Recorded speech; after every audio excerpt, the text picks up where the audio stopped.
بسم اللہ الرحمن الرحیم۔ یا اللہ، ہم جو کچھ پڑھیں، جو کچھ سنیں، اسے ہمارے عمل میں اتار دینا، اسے ہمارے حق میں حجت بنانا، آمین ثم آمین۔ آج ہم 21 جز کی سورہ دخان سے شروع کر رہے ہیں۔ سورہ دخان بھی مکی سورہ ہے اور اس کا جو موضوع مضمون ہے بیسیکلی وہ عقیدہ توحید ہے، اور اس کے زمان نزول کے بارے میں کوئی متعبر روایات تو نہیں ملتی ہیں، لیکن جو تاریخ پس منظر ہے وہ یہ پتہ چلتا ہے کہ جب کفار مکہ جو تھے وہ شدید مخالف تھے نبی صلی اللہ علیہ وسلم کی، اور ان کی مخالفت شدید سے شدید تر ہوتی چلی گئی، تو اللہ تعالیٰ کے نبی صلی اللہ علیہ وسلم نے دعا کی تھی کہ اے اللہ، یوسف کے قحط جیسے ایک قحط سے میری مدد فرما، کیونکہ اللہ کے نبی صلی اللہ علیہ وسلم کا خیال یہ تھا کہ ان لوگوں پر جب مصیبت پڑے گی تو انہیں اللہ یاد آئے گا اور ان کے دل جو ہے وہ نصیحت قبول کرنے کے لیے نرم ہو جائیں گے۔ اس پر اللہ تعالیٰ نے آپ کی دعا قبول فرمائی، اور سارے علاقے میں کہتے ہیں کہ ایسا زور کا قحط پڑا کہ لوگ بلبلا اٹھے، اور بالآخر سرداران قریش میں سے جن میں سے حضرت عبداللہ ابن مسعود نے خاص طور پہ ابو سفیان کا نام لیا ہے کہ وہ نبی صلی اللہ علیہ وسلم کے پاس آئے اور درخواست کی کہ اپنی قوم کو اس بلا سے نجات دلانے کے لیے اللہ سے دعا کریں۔ تو یہ اس کا تاریخ پس منظر بتایا جاتا ہے۔ ٹھیک ہے، شروع کرتے ہیں۔ بسم اللہ الرحمن الرحیم، اللہ کے نام سے جو بے انتہا مہربان اور نہایت رحم کرنے والا ہے۔ حامیم، قسم ہے اس کتاب مبین کی کہ ہم نے اس کو ایک بڑی خیر و برکت والی رات میں نازل کیا ہے۔ یہ کون سی خیر و برکت والی رات ہے؟ لیلۃ مبارکہ۔ اس کو علماء کہتے ہیں کہ یہ سورہ قدر کے لیلۃ القدر کے بارے میں آئی ہے، جو کہ انشاءاللہ آئندہ چند دنوں میں ہمارے پاس آنے والی ہیں۔ اللہ تعالیٰ ہم اس کو بہترین طریقے سے ان کے لیے شاہد بنائے اور ہمیں اس میں بہترین عبادات کی توفیق دے۔ تو یہ لیلۃ مبارکہ یعنی رمضان کریم کی لیلۃ القدر میں نازل ہوئی، کیونکہ اس میں نازل کرنے کا مقصد کیا تھا کہ ہم لوگوں کو متنبہ کرنے کا ارادہ رکھتے تھے۔ یہ وہ رات تھی جس میں ہر معاملے کا حکیمانہ فیصلہ ہمارے حکم سے صادر کیا جاتا ہے۔ حکیمانہ فیصلہ کیا ہے؟ حکیمانہ فیصلہ یہ ہے کہ یعنی وہ جو حکم اللہ تعالیٰ دیتے ہیں وہ سراسر حکمت پر ہوتا ہے، اور کوئی بھی حکمت سے خالی نہیں ہوتا، اس کے اندر کوئی خامی نہیں ہوتی۔ اور دوسری بات کیا ہے حکیمانہ فیصلے کی؟ کہ وہ اس قدر پختہ ہے کہ کوئی بھی اس حکم کو تبدیل نہیں کر سکتا۔ اور اس کے بارے میں جو مزید اگر ہم ڈیٹیل میں جائیں تو ہمیں پتہ چلتا ہے کہ مفسرین کہتے ہیں، اور اکثر و بیشتر مفسرین کا جو رائے ہے وہ اس کے بارے میں ہے کہ اللہ تعالیٰ کا جو نظام ہے اس میں ایک ایسی رات ہے جس میں وہ افراد، قوموں اور ملکوں کی جو قسمت کے فیصلے ہیں وہ فیصلے کر کے اپنے فرشتوں کے حوالے کر دیتے ہیں اللہ تعالیٰ، اور اس کے بعد سارا سال انہی فیصلوں کے اوپر عمل درآمد کیا جاتا ہے۔ اور کچھ مفسرین نے اس کو شعبان کی رات کہی تھی، لیکن شعبان کی رات کے معاملے میں ہمیں کوئی بھی اوتھینٹک حدیث اس معاملے میں نہیں ملتی ہے، تو جو چیزیں احادیث کے ساتھ میچ ہوتی ہیں وہ اسی لیلۃ المبارکہ یا لیلۃ القدر کے بارے میں ملتی ہیں۔ آگے اللہ تعالیٰ فرماتے ہیں، ہم ایک رسول بھیجنے والے تھے تیری رب کے رحمت کے طور پر، یقیناً وہی سب کچھ سننے اور جاننے والا ہے، آسمانوں اور زمینوں کا رب، اور ہر اس چیز کا رب جو آسمان و زمینوں کے درمیان ہے، اگر تم واقعی یقین رکھنے والے ہو۔ کوئی معبود نہیں اس کے سوا، وہی زندگی عطا کرتا ہے، وہی موت دیتا ہے، تمہارا رب اور تمہارے ان اسلاف کا رب جو پہلے گزر چکے ہیں، مگر فی الواقع ان لوگوں کو یقین نہیں ہے، بلکہ یہ اپنے شک میں پڑے ہوئے ہیں۔ اچھا، انتظار کرو اس دن کا جب کہ آسمان سری دھواں لیے ہوئے آئے گا اور وہ لوگوں پر چھا جائے گا، یہ ہے دردناک سزا اس سری دھوئیں کے لیے، جس کا نام بھی جو ہے وہ سورہ کا اسی سے پڑا ہے، جس میں آیا ہے یوم تأتی السماء بدخان مبین، تو یہ دخان جو ہے وہ اسی سورت کا نام اسی آیت سے آیا ہے، اس لفظ سے۔ اور اس دھوئیں کے بارے میں جو ہے وہ دو آرائیں ہیں۔ ایک حضرت عبداللہ ابن مسعود سے ہے، جو کہ ان کا کہنا یہ تھا کہ یہ جو دھواں ہے یہ اسی قحط کی وجہ سے ہوا تھا، اور قحط کے مارے جب کوئی بارش نہیں تھی، کوئی فصل نہیں تھی، اس قدر جب انسان جو ہے وہ آسمان کی طرف نگاہ اٹھا کے دیکھتا تھا تو وہاں دھول ہی دھول اور دھواں ہی دھواں نظر آتا تھا۔ تو ایک تو یہ رائے ہے، اور دوسری رائے جو کہ زیادہ تر صحابہ اور اس کے بعد پھر علماء اور مفسرین سے ملتی ہے، وہ جو یہ کہتے ہیں کہ یہ جو ذکر ہے یہ قرب قیامت کی ایک نشانی ہوگی، یعنی اللہ تعالیٰ کے نبی صلی اللہ علیہ وسلم نے فرمایا کہ ایک صحابی اپنے بتاتے حضرت حذیفہ سے روایت ہے کہ ایک روز ہم قیامت کے متعلق آپس میں گفتگو کر رہے تھے کہ اتنے میں نبی صلی اللہ علیہ وسلم برآمد ہوئے. انہوں نے فرمایا قیامت قائم نہ ہوگی جب تک تم 10 علامات یک کے بعد دیگرے نہ ظاہر ہو جائیں. نمبر 1 سورج کا مغرب سے طلوع ہونا. نمبر 2 دھواں، دابۃ الارض، یاجوج و ماجوج کا خروج، عیسیٰ ابن مریم کا نزول، زمین کا دھسنا مشرق، مغرب اور جزیرۃ نما عرب میں، اور عدن سے ایک آگ کا نکلنا جو لوگوں کو ہانکتی ہوئی لے جائے. تو ایک اور حدیث ہے، اس کے مطابق اللہ تعالیٰ کے نبی نے فرمایا تھا کہ یہ جب دھواں چھا جائے گا تو اس دھوئیں کا اثر مومن کے اوپر ایسے ہوگا جیسے زکام ہو، اور کافر کی نس نس میں وہ دھواں بھر جائے گا اور اس کے ہر منفذ سے نکلے گا. تو اس کے معاملے میں دونوں جو آراء ہیں وہ ہم نے آپ کو بتا دی ہیں کہ یہ کہ اس کے بارے میں مفسرین کا کیا خیال ہے. اب وہ یہ کہتے ہیں کہ پروردگار ہم پر یہ عذاب ٹال دے اور ہم ایمان لاتے ہیں. ان کی غفلت کہاں دور ہوتی ہے. ان کا حال تو یہ ہے کہ ان کے پاس رسول مبین آ گیا، پھر بھی یہ غفلت کی طرف اس کی طرف ملتفت نہ ہوئے اور کہا کہ یہ تو سکھایا اور پڑھایا ہوا باولا ہے. ہم ذرا عذاب ہٹائے دیتے ہیں، پھر تم وہی کرو گے جو پہلے کر رہے تھے. جس روز ہم بڑی ضربیں لگائیں گے وہ دن ہوگا جب ہم تم سے انتقام لیں گے. اس ضرب کے بارے میں لوگ کہتے ہیں کہ یہ مفسرین کی رائے یہ ہے کہ یہ جنگ بدر کی ضرب تھی جو ان کے اوپر لگی تھی، مشرکین اور کفار کے اوپر. آگے اللہ تعالیٰ فرماتے ہیں ہم ان سے پہلے فرعون کی قوم کو اس آزمائش میں ڈال چکے ہیں. ان کے پاس ایک نہایت شریف رسول آیا اور اس نے کہا اللہ کے بندوں کو میرے حوالے کرو، میں تمہارے لیے ایک امانت دار رسول ہوں. اللہ کے مقابلے میں سرکشی نہ کرو. میں تمہارے سامنے ایک سری سند پیش کرتا ہوں اور میں اپنے رب اور تمہارے رب کی پناہ لے چکا ہوں اس سے پہلے کہ تم مجھ پر حملہ آور ہو. اگر تم میری بات نہیں مانو گے تو مجھ پر ہاتھ ڈالنے سے باز رہو.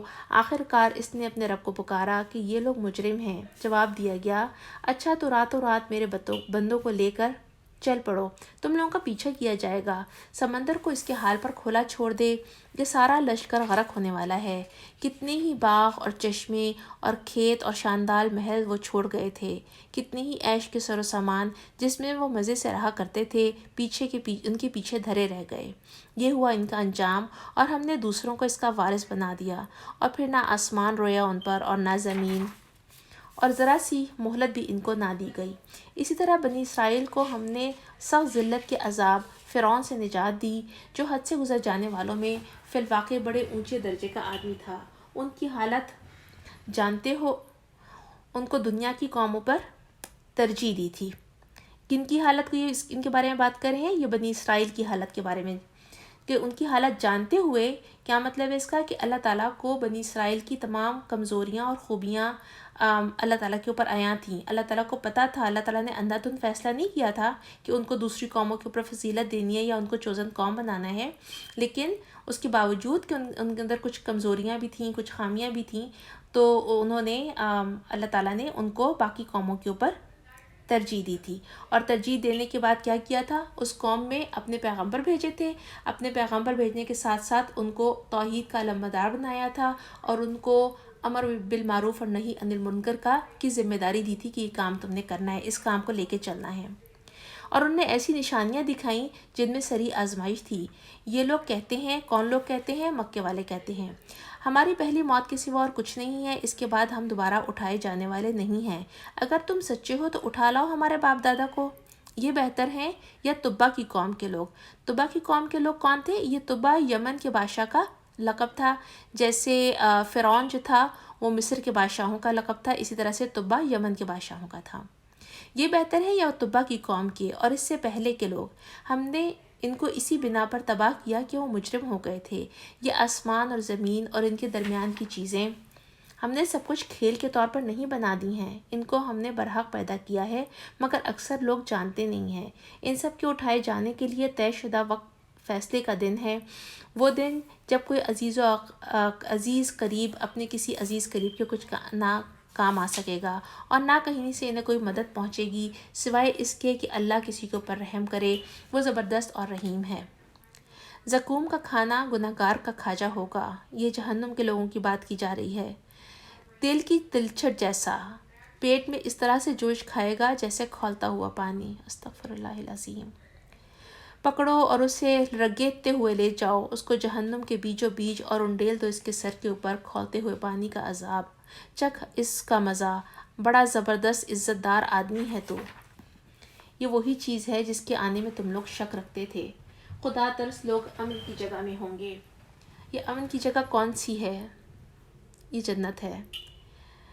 اور حقیقت یہ ہے کہ اس زندگی میں بھی اگر ہم دیکھیں تو اگر امن نہیں ہو تو زندگی یا جو لائف ہے اس کے اندر کوئی مزہ نہیں ہے.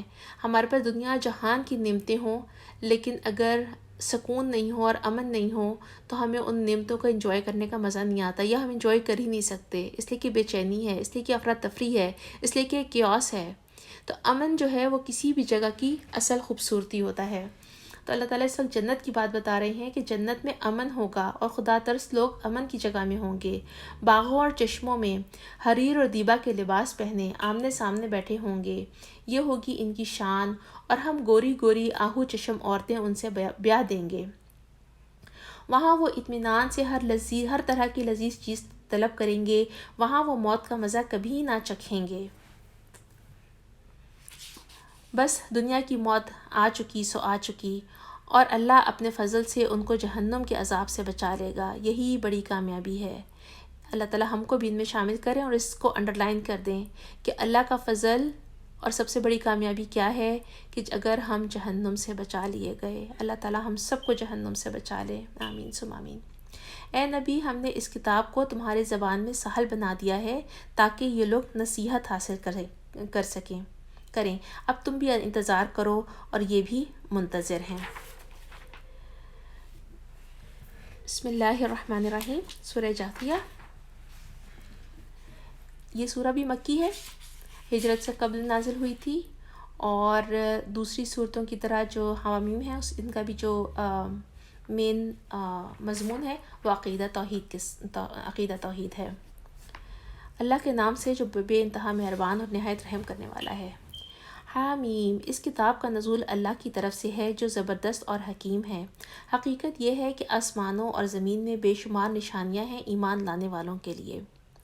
یہ جو آیتیں آتی ہیں نا، ان آیتوں کو غور و فکر کے لیے انڈرلائن کیا کریں، اور جب بھی خود توفیق ہو اللہ تعالیٰ کی طرف سے اور ہم بیٹھ کے قرآن پڑھیں ہو نا تو ان کے اوپر غور و فکر اور تدبر کیا کریں. اس لیے کہ اللہ تعالیٰ بار بار ایک بات کہتے ہیں کہ نشانیاں ہیں ایمان لانے والوں کے لیے، اور پھر آگے اللہ تعالیٰ کن کن چیزوں کی نشانیاں بتا رہے ہیں. اور تمہاری اپنی پیدائش میں اور ان حیوانات میں بھی جن کو اللہ زمین پہ پھیلا رہا ہے بڑی نشانیاں ہیں ان لوگوں کے لیے جو یقین لانے والے ہیں. اور شب و روز کے فرق و اختلاف میں اور اس رزق میں یعنی بارش میں جسے اللہ تعالیٰ آسمان سے نازل فرماتا ہے اور پھر اس کے ذریعے مردہ زمین کو جلا اٹھاتا ہے، اور ہواؤں کی گردش میں بہت نشانیاں ہیں ان لوگوں کے لیے جو عقل رکھتے ہیں. اس کو پھر انڈرلائن کیجئے اور اپنے آپ سے سوال کیجئے. یہ سوال میرے اور آپ کے لیے ہے، اور ہمارے لیے خود اپنا احتساب کرنے کے لیے، خود اپنا جائزہ لینے کے لیے کہ کیا میں ان نشانیوں کو دیکھ کر اللہ رب العزت کے بارے میں غور و فکر یا ان سے قریب ہونے کی کوشش کرتی ہوں؟ کیا میں اللہ کی کبریائی یا اللہ کے صفاتی ناموں کو پہچاننے کی کوشش کرتی ہوں ان تمام چیزوں کو دیکھ کر؟ یہ تمام چیزیں جو ہیں وہ میرے ایمان میں کیا مطلب ان تمام چیزوں کو دیکھنے کے بعد یا ان کے اوپر غور و فکر کرنے کے بعد میرا ایمان کا لیول کہاں پہنچتا ہے؟ تو یہ ہم سب کے لیے بھی غور و فکر کی آیات ہیں. اللہ تعالیٰ ہمیں بہترین غور و فکر کرنے والا بنا دے اور عقل والا بنا دے. یہ اللہ کی نشانیاں ہیں جنہیں ہم تمہارے سامنے ٹھیک ٹھیک بیان کر رہے ہیں. اب آخر اللہ اس کی آیات کے بعد اور کون سی بات ہے، ان آیات کے بعد اور کون سی بات ہے جس پر یہ لوگ ایمان لائیں گے؟ اب دیکھیں اللہ تعالیٰ پھر پوچھ رہے ہیں ان لوگوں سے کہ اللہ اور اس کی آیات کے بعد اب کون سی ایسی چیز ہے جس کو دیکھنے کے بعد یہ مشرکین اور کفار جو ہیں وہ ایمان لائیں گے. یعنی جو ان نشانیوں کو دیکھ کر بھی ایمان نہیں لایا تو وہ کوئی نشانی دیکھ کر ایمان نہیں لا سکتا. حقیقت یہ ہے کہ انسان اگر صرف اپنی پیدائش ہی کے اوپر غور کر لے یا اپنے جسم کے اوپر ہی غور کر لے، اپنی ساخت کے اوپر ہی غور کر لے، تو اس کے ایسا ہو نہیں سکتا کہ وہ غور کرے اور اس کے بعد وہ اللہ کا اقرار نہ کرے اور اللہ کی وحدانیت کا اور اس کی تخلیق کا اور اس کی صنائی، یعنی اس کے پاس شکر کے علاوہ کوئی اور الفاظ نہیں ہو سکتے اگر ہم اللہ تعالیٰ کی صرف اپنی ذات، یعنی جو اللہ نے ہمیں پیدا کیا نا، انسان کو جو پیدا کیا ہے، اگر اس کے اوپر ذرا سی وہ غور و فکر کریں تو انسان جو ہے وہ اللہ کے اوپر ایمان لے کر آئے گا، بلکہ اس کا شکر گزار ہو جائے گا۔ اللہ ہمیں ان لوگوں میں شامل کرے جو اللہ کی آیات سے فائدہ اٹھاتے ہیں اور ان پر غور و فکر کرتے ہیں۔ آمین۔ تباہی ہر اس جھوٹے بدعمال شخص کے لیے جس کے سامنے اللہ کی آیات پڑھی جاتی ہیں اور وہ ان کو سنتا ہے اور پھر پورے استکبار کے ساتھ اپنے کفر پر اس طرح اڑتا ہے کہ گویا اس نے اس کو سنا ہی نہیں۔ ایسے شخص کو دردناک عذاب کا مزدہ سنا دو۔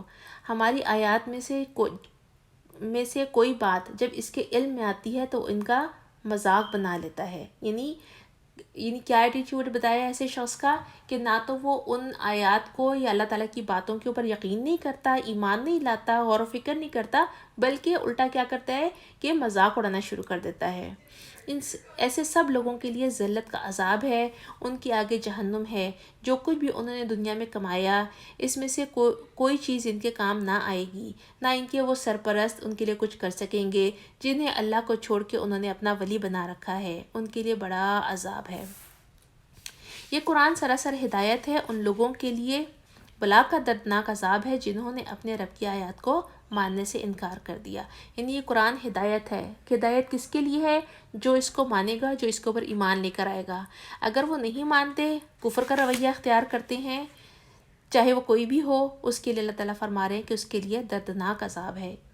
کس وجہ سے؟ کہ انہوں نے اپنے رب کی آیات کو ماننے سے انکار کیا۔ وہ اللہ ہی تو ہے جس نے تمہارے لیے سمندر کو مسخر کیا تاکہ اس کے حکم سے کشتیاں اس میں چلیں اور تم اس کا فضل تلاش کر سکو اور شکر گزار رہو۔ اس نے زمین اور آسمان کی ساری ہی چیزیں تو تمہارے لیے مسخر کر دی، سب کچھ اپنے پاس سے۔ اس میں بڑی نشانیاں ہیں ان لوگوں کے لیے جو غور و فکر کرنے والے ہیں۔ ان تمام باتوں کو نہ پڑھ کے ہم نے صرف گزر نہیں جانا ہے۔ ایک ایک آیت کے اوپر جو ہم گزر رہے ہیں نا، ہم نے سوچنا ہے کہ کیا میں وہ ہوں جو اس بات پر غور کرتی ہے۔ یہ تو صرف اور صرف ہم نے ابھی بات کی ہے جو اللہ تعالیٰ ہمیں وہ چیزیں بتا رہی ہیں جو اس زمانے میں موجود تھیں، یعنی سمندری سفر۔ دیکھا جائے تو ایک سمندر کس طرح سے اس پانی کے اوپر جہاز کا چلنا، کشتیوں کا چلنا ایک معجزہ ہے جس طرح سے وہ چلتی ہیں۔ گو کہ ہم اس کو کہتے ہیں کہ یہ سائنٹیفکلی فنامنا ہے، اس کے اوپر اتنا اس کا ایریا ہو اور اتنا وزن ہو تو اس کو یہ والی قوت جو ہے وہ دبنے نہیں دیتی اور یہ اس کو بیلنس کر کے رکھتی ہے۔ یہ تمام چیزیں سائنس ہمیں ایکسپلین ضرور کرتی ہے، لیکن اس کو سنبھالنے والے کس کی ذات ہے؟ کیا اس وقت کوئی انسان کوئی طاقت رکھ سکتا ہے کہ اگر اس کی کشتی کے نیچے کوئی بڑی ویل مچھلی آ جائے اور اس کی کشتی الٹ دے؟ نہیں۔ انسان کوئی چیز کا کنٹرول نہیں رکھتا۔ انسان کے اس بات کا کنٹرول رکھتا ہے کہ ہوائیں اس طرح کی چلنے یا جھکڑ ایسے چلتے شروع ہو جائیں کہ کشتیوں کا رخ ہی مڑ جائے یا وہ اوندھی ہو جائیں، یا کوئی ایسا تودا ان کے ساتھ آ کے ٹکرا جائے، تو انسان کیا کر سکتا ہے؟ لیکن ان کا کتنا سموتھلی چلنا اور کس طرح سے ایک جگہ سے دوسری جگہ جانا، اللہ تعالیٰ کہہ رہے ہیں اسی بات کو تو غور و فکر کرو تم کہ تمہارے لیے میں نے کس طرح سے مسخر کر دیا اس سمندر کو تمہارے لیے۔ خالی اب سمندر کی بات چھوڑیں، ہم میں سے کون نہیں ہے جس نے جہاز کا سفر نہیں کیا؟ کبھی سوچا ہے کہ ایک ایسا لوہے کا پرندہ جو انسانوں کو بٹھاتا ہے، اور خالی انسان نہیں، کئی سو تو انسان ہوتے ہیں، ان کے ساتھ ان کا بھاری بھرکم لگیج، ان کو اٹھا کر فضا میں اتنی بلندیوں تک لے کے جانا، 30-40 ہزار کی فٹ کی بلندی پر پرواز کرتا ہے، کون ہے جو اس کو تھامے ہوئے ہے؟ کبھی فیل کیا ہے کہ ٹربولنس سے گزرے تو کیا حال ہوتا ہے؟ اس ٹربولنس میں اگر اللہ تعالیٰ نہ اس جہاز کو تھامے تو جو ہوا کا پریشر آتا ہے جو کہ جہاز کو یا تو بالکل اوپر کی طرف اٹھا دیتا ہے یا ایک دم زمین کی طرف گرا دیتا ہے، اگر اللہ اس وقت جہاز کو نہ تھامے تو جہاز اس وقت کریش ہو جاتے ہیں۔ تو اللہ تعالیٰ ہمیں نشانیاں بتاتے ہیں کہ دیکھو میں نے کس طرح سے کائنات کی ہر چیز تمہارے لیے مسخر کی ہے تاکہ تم میرا شکر گزار بن جاؤ۔ تو ہمارے لیے سوچنے کا کام یہ ہے کہ کیا ہم اللہ کے شکر گزار ہوتے ہیں؟ بسم اللہ الرحمن الرحیم۔ اے نبی، ایمان لانے والوں سے کہہ دو کہ جو لوگ اللہ کی طرف سے برے دن آنے کا کوئی اندیشہ نہیں رکھتے، ان کی حرکتوں پر درگزر سے کام لیں تاکہ اللہ خود ایک گروہ کو اس کی کمائی کا بدلہ دے، اور جو کوئی نیک عمل کرے گا وہ اپنے لیے ہی کرے گا، اور جو برائی کرے گا وہ آپ ہی اس کا خمیازہ بھگتے گا۔ پھر جانا تو سب کو اپنے رب کی طرف ہی ہے۔ اس سے پہلے بنی اسرائیل کو ہم کتاب اور حکم اور نبوت عطا.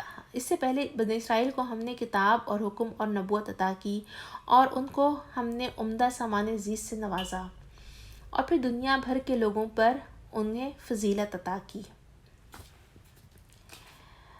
یہ بات ہمیں پتہ ہے، بار بار اللہ تعالیٰ نے بتایا تھا، اور یہودی جو تھے وہ ہمیشہ سے اس بات کے الزام میں مبتلا تھے کہ ہم تھے، بلکہ آج بھی ہیں، کہ ہم چوزن قوم ہیں جس کو اللہ تعالیٰ نے چوز کیا تھا. اور اگر ہم ان کی ہسٹری جا کر پڑھتے ہیں تو اللہ تعالیٰ نے جب ان کو نبوت کے لیے چنا تھا تو حضرت موسیٰ اور ہارون کے زمانے سے لے کر حضرت عیسیٰ اور حضرت یحییٰ تک جو ٹائم گزرا تھا وہ تقریباً 1400 برس کا ہے. اور اس کے درمیان یعنی اس میں مسلسل نبوت جو ہے وہ اس میں ان کے درمیان میں رہی. اللہ تعالیٰ نے اتنے انبیاء ان کے درمیان میں بھیجے تھے، ٹھیک ہے، یعنی انہیں اتنی فضیلت دی، اتنے نبیوں پہ نبی بھیجے، ان کو اپنے کام کے لیے چنا. اور پھر کیا کہا، کہتے ہیں کہ اور دین کے معاملے میں انہیں واضح ہدایات دیں. پھر جو اختلاف ان کے درمیان رونما ہوا وہ واقفیت کی وجہ سے نہیں بلکہ علم آ جانے کے بعد ہوا. اور کیا تھا، اس بنا پر کہ وہ ایک دوسرے کے ساتھ زیادتی کرنا چاہتے تھے. اس آیت کو اس سے پہلے بھی ہم پڑھ چکے ہوئے ہیں، لیکن یہ ہمارے لیے آیت اگین غور و فکر کرنے کی والی ہے. کس لحاظ سے غور و فکر کرنے والی ہے؟ کہہ رہے ہیں اللہ تعالیٰ کیا فرما رہے ہیں کہ ان کا جو اختلاف ہوا تھا وہ کس بات پر ہوا تھا. ایسی یہ وجہ نہیں تھی کہ ان کو علم نہیں تھا، ان کو پتہ نہیں تھا. اصل بات کیا تھی کہ علم آ جانے کے بعد انہوں نے ایک دوسرے کے ساتھ اختلاف کیا، اور اختلاف کرنے کے بعد جو ہے اس لیے کہ وہ ایک دوسرے کے اوپر زیادتی کرنا چاہتے تھے. ہر فرقہ چاہتا تھا کہ وہ دوسرے کے اوپر ڈومیننٹ ہو جائے اور حکومت اس کے پاس آ جائے. تو یہی جو فرقے بازی ہوتی ہے نا، یہ کسی بھی کہنا چاہیے تعصب جب آ جاتا ہے فرقے بازی والا تو وہ کسی بھی قوم کی کے لیے اختلافات کا باعث بن جاتا ہے. اگر ہم دیکھیں تو پہلے یہودی تھے، پھر عیسائی ہوئے، اور اس میں پھر مزید فرقے بنتے چلے گئے. تو آج ہمارا حال کیا ہے؟ اتنے فرقے ان میں بنے کہ اس میں کیا ہوا، انہوں نے کہ ان فرقوں میں آنے کے بعد اصل علم چھوڑ کر تو وہ الٹی سیدھی چیزوں انہوں نے اختیار کرنا شروع کر دیں. یعنی اصل چیز سائڈ پہ کر کے مائنر چیزوں کے اوپر فوکس کر کے آپس میں اختلاف کرنا شروع کر دیا. تو آج ہم بھی تو نبی صلی اللہ علیہ وسلم کی امت ہیں. ہم بھی کتنے ہیں تعداد میں اس پوری دنیا میں؟ تقریباً اگر ہم دیکھیں تو ہماری تعداد کوئی کم نہیں ہے، لیکن اس کے باوجود ہمارے پاس ایمان نہیں ہے. حالانکہ ہمارے پاس علم ہے، لیکن ہم نے اصل علم چھوڑ دیا ہے. اور ہمارے اختلافات کس بات پر ہوتے ہیں؟ ہم نماز کے لیے بلانے کی بجائے بات ہم نماز کی نہیں کرتے ہیں.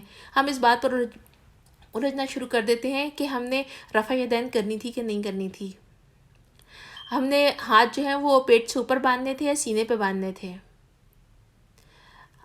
ان چھوٹی چھوٹی باتوں پر جن کے اوپر اگر اس کو چھوڑ بھی دیا جائے، بھئی نماز ہم نے اللہ کے لیے پڑھی ہے نا، اللہ قبول کرنے والا ہے، ڈو یور بیسٹ.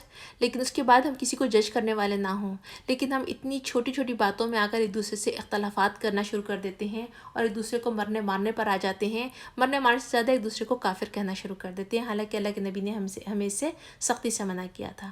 تو جو حالات اس وقت یہودیوں کو کہنا چاہیے بنی اسرائیل کو کہ اللہ تعالیٰ نے چوزن قوم بنایا تھا، اتنا بڑا رتبہ دیا تھا، اور رتبہ دینے کے بعد ان کو جو ڈیوٹی دی تھی، نہ صرف انہوں نے اپنی وہ ڈیوٹی چھوڑ دی بلکہ اختلافات کن باتوں پر کیے، ایک دوسرے کے ساتھ زیادتی کرنا چاہتے تھے، ڈومیننٹ ہونا چاہتے تھے. آج امت مسلمہ کا بھی یہی حال ہے، بالکل وہی حال ہے. ہم لوگ بھی ایگزیکٹلی انہی لوگوں کو فالو کر رہے ہیں. امر بالمعروف نہی عن المنکر کو سائڈ پہ چھوڑ کر ہمارا اختلافات ان چھوٹی چھوٹی باتوں پر ہوتا ہے، اور کوشش ہماری یہ ہوتی ہے کہ we are right, we should be dominant. اللہ میں بہترین ہدایت عطا فرمائے. اللہ قیامت کے روز ان معاملات کا فیصلہ فرما دے گا جن میں وہ اختلاف کرتے تھے. اس کے بعد اے نبی، ہم نے تم کو دین کے معاملے میں ایک صاف شاہراہ اور شریعت پر قائم کر دیا ہے. اس کا کیا مطلب ہے؟ کہ مطلب یہ ہے کہ جو کام پہلے نبی صلی اللہ علیہ وسلم جو کام پہلے بنی اسرائیل کے سپرد کیا تھا، اب وہ تمہارے سپرد کیا ہے. تو انہوں نے جو حرکتیں کی تھیں تو ان حرکتوں کو ہم نے فالو نہیں کرنا ہے، کیونکہ جس انجام سے وہ دو چار ہوئے تھے، اگر ہم بھی وہی کام کرتے ہیں تو ہمارا انجام بھی ان سے مختلف نہیں ہوگا۔ یہ نبی صلی اللہ علیہ وسلم کے لیے بھی ہدایت تھی اور آج ہمارے لیے بھی ہے، لہٰذا تم اس پر چلو اور ان لوگوں کی خواہشات کا اتباع نہ کرو جو علم نہیں رکھتے۔ اللہ کے مقابلے میں وہ تمہارے کچھ کام نہیں آ سکتے۔ ظالم لوگ ایک دوسرے کے ساتھی ہیں اور متقیوں کا ساتھی اللہ ہے۔ یہ بصیرت کی روشنیاں ہیں، یہ سب لوگوں کے لیے اور ہدایت اور رحمت ان لوگوں کے لیے جو یقین لائے۔ بصیرت کی روشنیاں ہیں سب لوگوں کے لیے اور ہدایت اور رحمت ان لوگوں کے لیے جو یقین رکھتے ہیں۔ کیا وہ لوگ جنہوں نے برائیوں کو ارتکاب کیا ہے یہ سمجھ بیٹھے ہیں کہ ہم انہیں اور ایمان لانے والوں کو اور نیک عمل کرنے والوں کو ایک جیسا کر دیں گے؟ ان کا جینا اور مرنا یکساں ہو جائے گا۔ بہت برے حکم ہے جو یہ لگاتے ہیں۔ جو انسان آخرت کو نہیں مانتا نا، وہ دراصل اللہ تعالیٰ کے عدل کا منکر ہے۔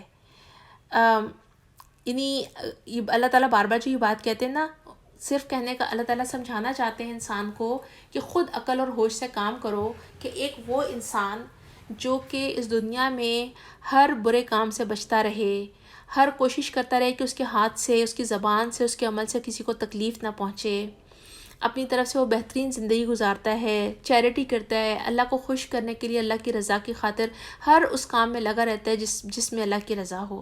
اور ایک وہ جس کو نہ اللہ کی پرواہ ہے، نہ آخرت کی پرواہ ہے، نہ جہنم کا کوئی خوف ہے، اور وہ جو دل میں آتا ہے کرتا ہے، جس کو چاہا قتل کیا، جس کا چاہا حق مارا، جس کو جہاں چاہا ڈکیتی ڈالی۔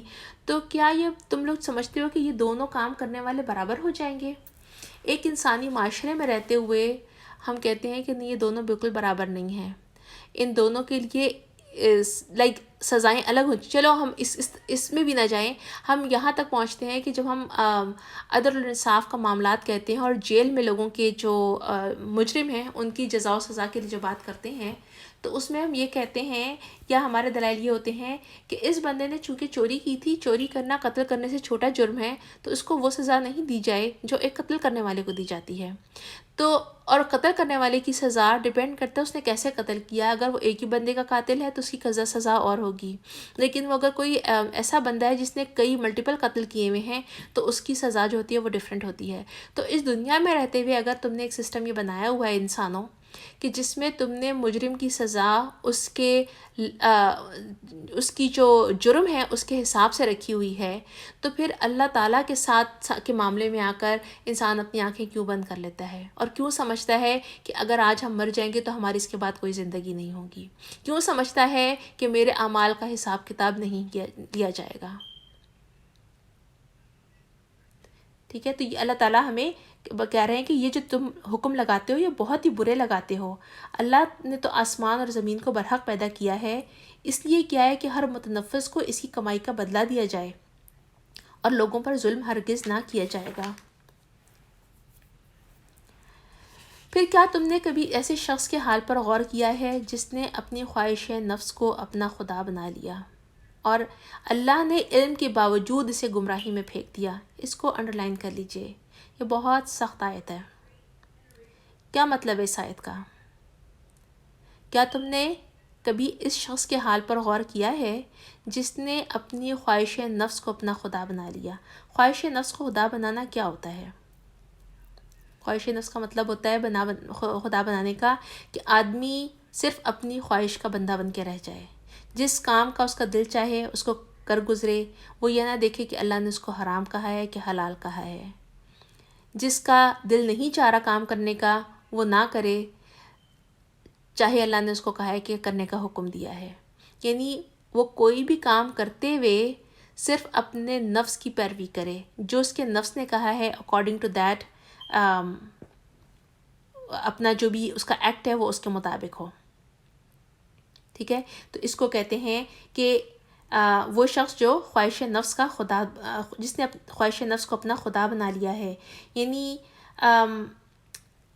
اور کب بنایا ہے کہ اللہ نے علم کے باوجود اسے گمراہی میں پھینک دیا۔ یعنی ایسا شخص ہے کہ جس کو یہ نہیں ہے کہ اس کے پاس علم نہیں ہے، اس کے پاس علم موجود ہے، اسے اللہ کی باتوں کا پتہ ہے، اسے اللہ کی آیات کا پتہ ہے، لیکن جس بیکاز اس نے اپنی خواہش نفس کو اپنا معبود بنایا، اس نے خواہش نفس کی باتیں سننا شروع کر دی اور اللہ کے احکامات کو سائڈ پر کر دیا، اس نے یا یہ سمجھ کے کہنا چاہیے کہ حرام طریقے سے اپنے خواہش نفس کی خواہشات کو پورا کرنا شروع کر دیا، یا نفس کی اطاعت ہر اس کام میں کی جس کو اللہ تعالیٰ نے منع کر دیا تھا، تو اللہ تعالیٰ کہہ رہے ہیں کہ وہ علم بھی اس کو پھر کوئی فائدہ نہیں دے گا جو اللہ تعالیٰ اس کو دے چکے تھے. یعنی وہ شخص عالم بھی ہو سکتا ہے، اس کو دنیا کا بھی علم ہو سکتا ہے اور دین کا بھی پورا علم ہو سکتا ہے، لیکن جسٹ بیکاز کہ اس نے اپنی خواہشات کو سننا شروع کر دیا، اپنے نفس کو سننا شروع کر دیا اور اس کی ماننی شروع کر دی، تو اللہ تعالیٰ کہہ رہے ہیں کہ وہ علم بھی اس کو کوئی فائدہ نہیں دے گا، بلکہ اللہ تعالیٰ نے اس علم کے باوجود اسے گمراہی میں پھینک دیا اور اس کے دل اور کانوں پر مہر لگا دی اور اس کی آنکھوں پر پردہ ڈال دیا. اب اللہ کے بعد اب کون ہے جو اسے ہدایت دے؟ تو میری بہنوں، یہ ہمارے لیے نا سوچنے کا کام ہے. ہم لوگ جب بھی کوئی کام کرنے لگتے ہیں یا ہمیں کوئی کام بھاری لگ رہا ہو اور کام نہ کیا جا رہا ہو، تو بھی بار بار اپنے نفس کو چیک کریں کہ کیا یہ بھاری مجھے اس لیے لگ رہا ہے کہ میرے نفس کی خواہش نہیں ہے یا کوئی اور وجہ ہے.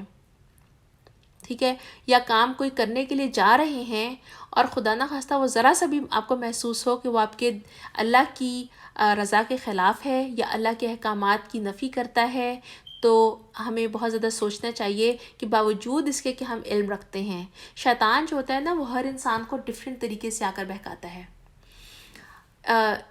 انسان کو وہ جو علم رکھتا ہے نا اس کو بعض اوقات اس کے علم کے ذریعہ مار دیتا ہے. وہ علم ہے، وہ عالم ہے، اس کو علم آتا ہے، دین کا بھی پتہ ہے، تو اب اگر اس کو وہ بہکائے گا نا تو وہ اس کو ڈائریکٹلی بت دکھا کر نہیں کہے گا شیطان کہ تم اس کو سجدہ کرو، تم اس کی عبادت کرو، بلکہ اس کو اس کے علم کے ذریعے نیچے لے کر آئے گا. وہ اپنے اسی علم کے اندر سے اپنے لیے لوپ ہولز تلاش کرنا شروع کر دے گا کسی بھی غلط کام کے لیے جو اس کے نفس کی خواہش ہوگی. تو یہ شیطان انسان کو اپنے حساب سے دیکھتا ہے کہ میں اس کو کس طریقے سے زمین پر لے کر آؤں اور ذلت کی اور رسوائیوں کی اس میں ڈال دوں اور ہدایت سے اس کو دور کر دوں. تو وہ اس طرح کے ٹولز استعمال کرتا ہے. تو ہمیں ہر کام کرتے ہوئے بہت زیادہ بار بار اپنے آپ کو چیک بھی کرنا چاہیے. اور کبھی ایسا ہوتا ہے کہ کوئی کام ایسے ہوتے ہیں جو ہم کرنا چاہ رہے ہوتے ہیں لیکن ہمیں کہیں بھی اس کی آتھینٹسٹی مل نہیں رہی ہوتی کہ آیا ہم کریں کہ ہم نہ کریں. کہیں کہیں ہمیں لگتا ہے کہ ہاں بھئی یہ ہمارے لیے مناسب نہیں ہے، ہمیں نہیں کرنا چاہیے، اس لیے کہ اس سے سملر چیزیں اللہ تعالیٰ نے منع کی ہیں کہ ہمیں نہیں کرنا چاہیے ہیں. تو اس وقت جب یہ خیالات آ رہے ہوں نا تو اللہ سے پناہ لے کر اللہ کی حفاظت کی دعا کر کے اور شیطان کے لیے دعا کرنی چاہیے کہ اس کو ہم سے دور کر دے، ہمارے قریب بھی نہ پھٹکے. کیونکہ یہ وہ ٹائم ہوتا ہے جب شیطان انسان کے دل کے اندر آتا ہے اور ان تمام جو چیزیں جو انسان کرنا چاہتا ہے یا اس کی نفس کی خواہش ہوتی ہے اس کو ڈفرینٹ طریقے سے لوپ ہولز نکال کر اس کو بند کر اس کو ڈفرینٹ طریقے سے آپ کو پیش کرتا ہے کہ نہیں اگر تم اس کو یوں کر کے یوں کر دو تو تم اس کو کر سکتے ہو. آئی تھنک پھر وہ حلال ہوگا اور اس کام میں کوئی مذائقہ نہیں ہے. یہ تم اللہ کی باؤنڈریز کے اندر رہ کے یہ کام کر رہے ہو. تو اس طرح سے اللہ تعالیٰ وہ جو علم ہوتا ہے جب وہ اپنی نفس، چونکہ اس نے اپنے نفس کو سننا شروع کر دیا تو اللہ تعالیٰ فرما رہے ہیں کہ پھر اس کا جو علم ہے وہ بھی اس کو کوئی کام نہیں آ رہا، بلکہ علم کے باوجود اللہ اسے گمراہی میں پھینک دیتا ہے. اور جب ایک دفعہ گمراہی میں وہ گر جاتا ہے تو اللہ تعالیٰ کہتے ہیں کہ اللہ تعالیٰ اس کے دل اور کانوں کے اوپر مہر لگا دیتے ہیں، اس کی آنکھوں کے اوپر پردہ پڑ جاتا ہے اور اللہ کے علاوہ کوئی بھی نہیں ہے جو انسان کو ہدایت دے سکے. تو اللہ تعالیٰ ہمیں اپنے نفس کی خواہشات کی پیروی کرنے سے بچا لے پروردگار. آمین. کیا تم لوگ کوئی سبق نہیں لیتے؟ یہ لوگ کہتے ہیں کہ زندگی بس یہی ہماری دنیا کی زندگی ہے، یہی ہمارا مرنا اور جینا ہے اور گردش ایام کے سوا کوئی چیز نہیں جو ہمیں ہلاک کرتی ہو. در حقیقت اس معاملے میں ان کے پاس کوئی علم نہیں ہے، یہ محض گمان کی بنا پر یہ بات کرتے ہیں. جب ہماری واضح آیات انہیں سنائی جاتی ہیں تو ان کے پاس کوئی حجت اس کے سوا نہیں ہوتی کہ اٹھا لاؤ ہمارے باپ دادا کو اگر تم سچے ہو. اے نبی، ان سے کہو کہ اللہ ہی تمہیں زندگی بخشتا ہے اور پھر وہی تمہیں موت دیتا ہے اور پھر وہی تم کو اس قیامت کے دن جمع کرے گا. یعنی اللہ تعالیٰ نبی صلی اللہ علیہ وسلم سے کہہ رہے ہیں کہ ان کو بتا دو کہ میں نے یہ دعویٰ نہیں کیا کہ میں زندہ کر رہا ہوں اور میں مار رہا ہوں، بلکہ زندگی اور موت دینے والا صرف اللہ کی ذات ہے. وہی زندگی دیتا ہے، پھر وہی موت دیتا ہے اور اس کے بعد پھر قیامت کے دن تمہیں جمع کرے گا جس کے آنے میں کوئی شک نہیں، مگر اکثر لوگ جانتے نہیں ہیں. زمین اور آسمان کی بادشاہی اللہ کی ہے. جس روز قیامت کی گھڑی گھڑی آ کھڑی ہوگی، اس دن باطل پرست خسارے میں پڑ جائیں گے۔ اس وقت تم ہر گروہ کو گھٹنوں کے بل گرا دیکھو گے، ہر گروہ کو پکارا جائے گا کہ آئے اور اپنا اعمال نامہ دیکھیں۔ ان سے کہا جائے گا آج تم لوگوں کو ان اعمال کا بدلہ دیا جائے گا جو تم کرتے تھے۔ یہ ہمارا تیار کرایا ہوا اعمال نامہ ہے جو تمہارے اوپر ٹھیک ٹھیک شہادت دے رہا ہے، اور جو کچھ بھی تم کرتے تھے ہم اسے لکھواتے جا رہے تھے۔ یعنی لکھوانے کا سینس خالی یہ نہیں ہے کہ وہ لکھ کر پیپر کے اوپر کوئی لکھائی ہو رہی تھی، بلکہ لکھوائی کا مطلب ہر چیز، لائک فوٹو پرنٹنگ بھی ہوتی ہے، مووی میکنگ بھی لکھوائی میں آتی ہے۔ تو اللہ تعالیٰ کی کیا ٹولز ہیں ہمیں اس کے بارے میں کچھ علم نہیں ہے، لیکن اگر آج سائنس اتنی ترقی کر گئی ہے اور ہم اپنی پرانی ویڈیوز نکال کر یا ریکارڈنگز نکال کر دیکھ سکتے ہیں، باتیں سن سکتے ہیں، تو اللہ کے پاس کیا ٹیکنالوجی ہوگی جس پر اللہ تعالیٰ ہر ہمارے لمحے کو، بلکہ لمحے سے بھی چھوٹی چیز جو ہے، ٹائم جو ہے، اس کو قید کر رہے ہیں۔ وہ اللہ تعالیٰ فرما رہے ہیں کہ وہ ریکارڈ ہو رہا ہے۔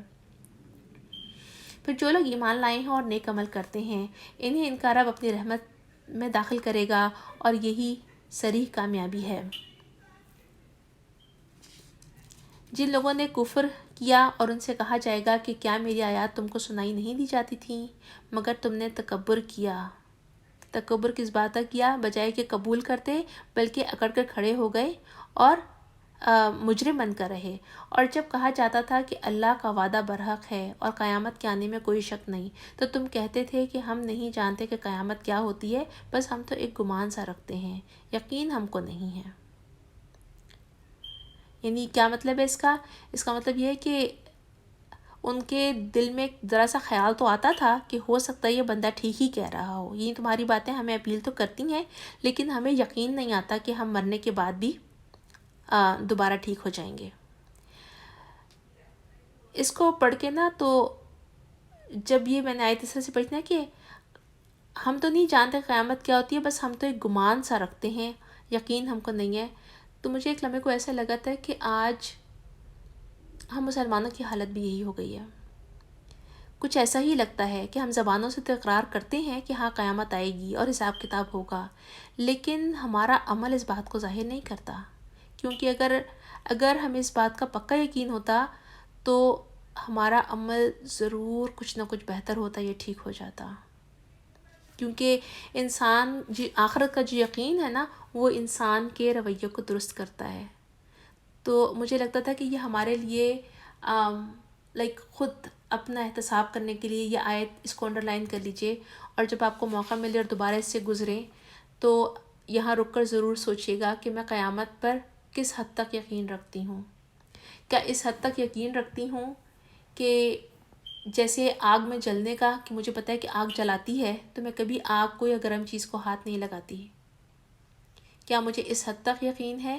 یا ہمارا بھی وہی حال ہے کہ ہاں ہم گمان رکھتے ہیں، ہاں لگتا ہے کہ قیامت آئے گی، ہاں باتیں تو ٹھیک لگ رہی ہیں، لیکن پھر ایکٹ اس کے مطابق نہیں ہوتا، ہمارے ایکشن جو ہیں اس کے اوپر قیامت کی یہ باتیں ذرا سا بھی اثر نہیں ڈالتی ہیں۔ اللہ تعالیٰ ہمیں بہترین توفیق دے، ہدایت عطا فرمائے۔ اس وقت ان پر ان کے اعمال کی برائیاں کھل جائیں گی اور وہ اسی چیز کے پھیر میں آ جائیں گے جس کا وہ مذاق اڑایا کرتے تھے، اور ان سے کہہ دیا جائے گا کہ آج ہم تمہیں اسی طرح سے بھلائے دیتے ہیں جس طرح تم اس دن کی ملاقات کو بھول گئے، تمہارا ٹھکانہ اب دوزخ ہے اور تمہارا کوئی مدد کرنے والا نہیں ہے۔ یہ تمہارا انجام اس لیے ہوا ہے کہ تم نے اللہ کی آیات کا مذاق بنا لیا اور تمہیں دنیا کی زندگی نے دھوکے میں ڈال دیا، لہٰذا آج نہ یہ لوگ دوزخ سے نکالے جائیں گے اور نہ ہی ان سے کہا جائے گا کہ اپنے رب سے معافی مانگ کر اپنے رب کو راضی کر لو۔ پاس تعریف اللہ ہی کے لیے ہے جو زمین اور آسمانوں کا مالک اور سارے جہان والوں کا پروردگار ہے۔ زمین اور آسمان پر بڑائی اسی کے لیے ہے اور وہ بہت زبردست اور دانا ہے۔ اللہ اکبر و کبیرہ والحمد للہ کثیرہ وسبحان اللہ بکرۃ و اصیلا۔ بسم اللہ الرحمن الرحیم۔ سورہ احقاف، یہ بھی مکی صورت ہے، اور اس کا جو تاریخی پس منظر ہے وہ ٹائم کیا ہوا ہے، میرے خیال سے اگر ہم یہاں پر ایک بریک لے لیں 5 منٹ کا، تو اس کے بعد ہم کنٹینیو کرتے ہیں، باقی اس کو ختم کر لیں گے، ٹھیک ہے؟